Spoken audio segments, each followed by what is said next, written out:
बिस्मिल्लाहिर्रहमानिर्रहीम। अस्सलामुअलैकुम। उम्मीद करती हूँ आप सब खैर आफियत से होंगे। मैं आज शेयर करूंगी आपके साथ ज़हनी परेशानी और बीमार जिस्म रूह की निशानियाँ, जिनमें नंबर 1 पे है जिस्म में कमजोरी, नंबर 2 खाने की रुकूमत ना होना, नंबर 3 जिस्म में हरारत महसूस होना, नंबर 4 कसरत से पेट में गैस का बनना, नंबर 5 रोना, वो भी बगैर वजह के, नंबर 6 सीने में घुटन महसूस होना, नंबर 7 जमाई लेते हुए आंखों में आंसू आना, नंबर 8 सुस्त रहना, काम की ताकत ना होना, कभी कभी चक्कर या उल्टी की कैफियत, नंबर 9 दिल का धड़कना और बेचैन होना, नंबर 10 सीने में घुटन असर के बाद से आधी रात तक, नंबर 11 सर में दर्द, नंबर 12 बदन में दर्द का घूमना, नंबर 13 आमाल से दूर भागना, नमाज रोजा जिक्र तिलावत वगैरह में दिल ना लगना, नंबर 14 दोस्तों या रिश्तेदारों से मिलने में नफरत करना, मिलने को दिल ना चाहना, नंबर 15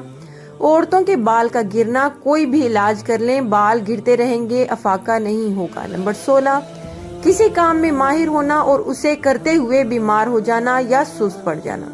अगर किसी पर भी ये अलामात हैं तो वो किसी नेक अल्लाह वाले से रुजू करे या फिर हर नमाज के बाद 3 बार दुरूद इब्राहिमी पढ़े। इसके बाद 7 बार सूरह फातिहा, 7 बार आयतुल कुर्सी, 7 बार आखिरी 4 कुल जिसमें कुल या अय्युहल काफिरून, सूरह इखलास, कुल औज़ बिरब्बिल फलक और कुल औज़ बिरब्बिन नास। आखिर में 3 बार दुरूद इब्राहिमी पढ़े और खुद पे दम करें।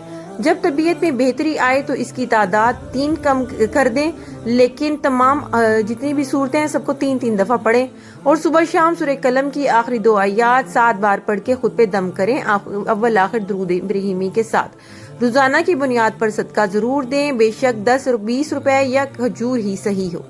एक दफा दुरूद इब्राहिमी पढ़ लीजिए। वीडियो पसंद आए तो इसे दोस्त अहबाब के साथ शेयर कर दें और मेरे चैनल को सब्सक्राइब नहीं किया तो हमेशा की तरह मेरी यही रिक्वेस्ट कि प्लीज इसे सब्सक्राइब करके बेल नोटिफिकेशन को ऑल पे कर दें। वीडियो बहुत खास है, इसे अपने तक महदूद न करें बल्कि दोस्त अहबाब के साथ शेयर करें। जज़ाकिल्लाह।